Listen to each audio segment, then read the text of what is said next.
Mr. Meyer, we're going to build a mortgage spreadsheet. This is something that you're going to want to be able to do in a few years or 10 years from now when you're interested in buying a house. It would be nice for you to be able to do a spreadsheet like this. There are a bunch of mortgage calculators out there that do this very quickly, but I think it really helps to understand um, how everything works. And there's no better way to understand how everything works than building your own spreadsheet. I've already put some stuff in here to speed this along. So if you want to pause this and enter these column headings, the month, the beginning balance, the interest, the payment, the ending balance, and the interest rate, and I've said it's a $200,000 loan, 4% annual rate for the mortgage. Those are pretty reasonable types of numbers. Go ahead and do that, and then unpause it, and we'll go from there. All right, let's say this is a 15-year mortgage. 15 years times 12 months is 180. So we are going to need 180 rows. So remember the trick to make this equal to 2. I do the cell above it. I just scroll up there with my mouse or my finger with the arrow key, and I just do +1, and that'll give me month 2. Now if this is A3, I think I'm going to have to go down to cell 182, I believe. So I'm just going to drag this down to cell, to row 182. And I'm just going to do right here. And then I'm going to do again my fill down. Notice I can do fill down up here, but I can also do fill down. So I'm going to do a fill down. Let's see. Did I not do that correctly? Oh, whoops, I did the wrong one. That's okay. So let's just do it this way. Let's copy down. Let's do that again. Let's see. I'm just going to do an edit, undo. There we go. I need to copy it from here. Sorry to waste your time, guys. All right. So now let's take this to row 182, and we'll do fill down. There we go. Okay. So now I've got all my rows that I'm going to need, and let me just scroll back up. All right, the key to doing a spreadsheet correctly is really just to get the first 2 rows done correctly, and then everything else we can just copy down. All right, so how are we going to do interest? Well, interest is calculated on how much you have due at any one time. Well, this is 200,000, so in the first month I'm going to pay interest on the full 200,000.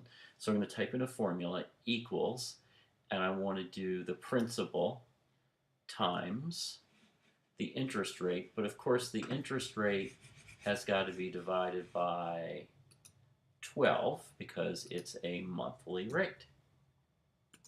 All right, so I owe $666.67 in interest for that first month.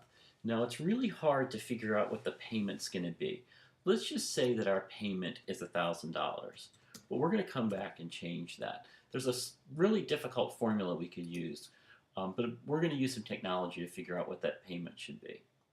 The payment's got to be such that when we get to the very last month, the loan is paid off exactly down to 0. Not too much, not too little. And the payment has to stay the same every month in a mortgage. So it's a bit of trial and error to get this number right. Let's just type in 1,000 for right now. We can put dollar signs around that. Let's just format this. Perfect. Okay. And let's say that the ending balance then is going to be a formula, and it's going to equal the beginning balance plus the interest minus the payment. So out of the $1,000, what's going to happen is $667 of that goes to the interest. Only about $333 goes to the payment. So you'll notice that our ending balance is about $333 less than our beginning balance. All right, notice the only things in blue inputs are the original amount of the loan, because if we wanted to change that, we could, and the payment, which we know we're going to change in a minute. Now in month 2, the beginning balance is last month's ending balance. So I'm going to do equals, and I'm going to do equals this cell, and so notice that those numbers are the same. Now for interest, I should just be able to copy this down, but remember, we want that interest rate to always go off of I2, so let's put dollar signs around that. All right, so now when I do my fill down, Notice the interest is just slightly less because at the beginning of the month I owed a little bit less than I did at the beginning of the last month. The payment is going to be the same, so I'm going to do equals this. Now, I'm not going to make this one blue because this one is just equal to the cell above it. And then the ending balance should be the same thing, so I can just fill down again. So notice this should be working properly. So this cell is a formula, it keys off of this cell.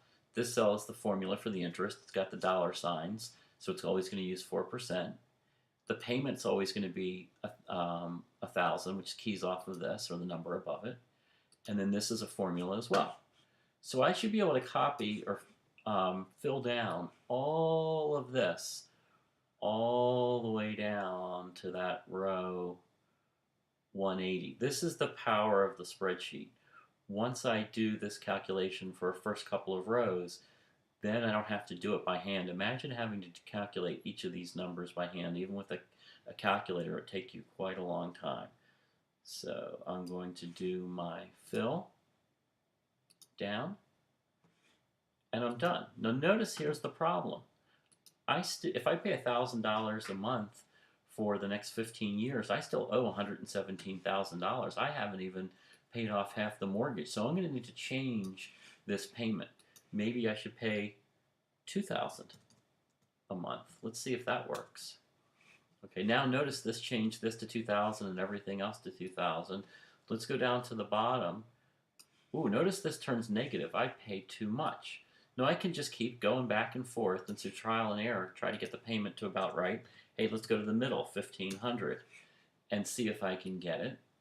But again, that's going to be a lot of work, and I got to get this down to the exact right penny. So I'm pretty close. I've overpaid by $5,000.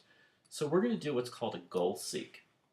So I'm going to put my cursor here, and I'm going to go up to Tools, Goal Seek, and it says Set Cell. This is the cell that I want to set, E3. Actually, I'm sorry. What I want to set the cell is actually I want this last number to equal 0.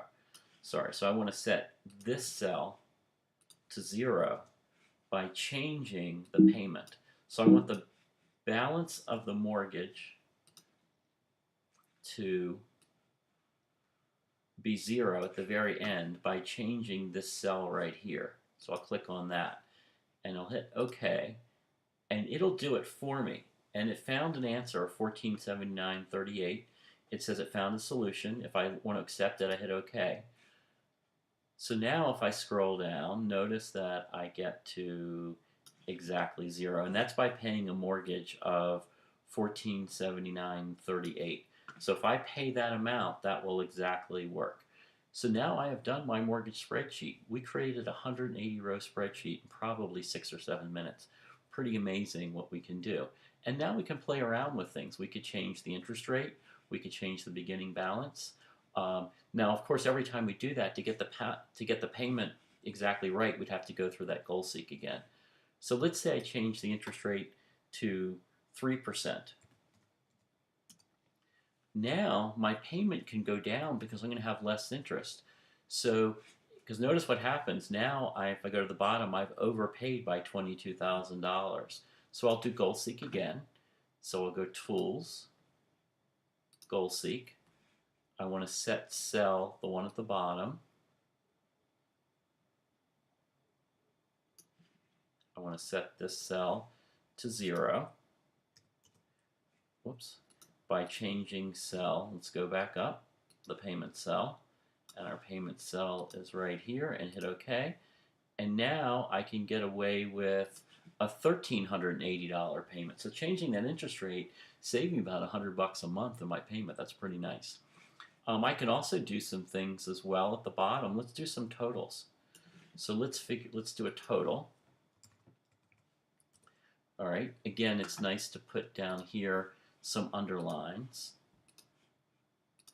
So let's total the interest that I paid over. I don't want to total this column because this is a balance. That's a running total, and so is this. But let's total the interest that I paid. I'll do an auto sum. This is really helpful because it's going to get all the numbers exactly right for me. I paid $48,000 in interest. And how much was the total payments that I made? So for a $200,000 house, I spent 248 in payments. 48 of that was the interest. The other 200,000 was paying back. So that gives you an idea of how much of interest you've paid. Now it's not that big of a deal in interest because it was only 15 years and 3%. If we had a 30-year mortgage, we'd have to add a lot more rows, and a higher interest rate, we'd pay a lot more in interest. So I'm going to sign off, but hopefully you've learned some valuable things about spreadsheeting and mortgages.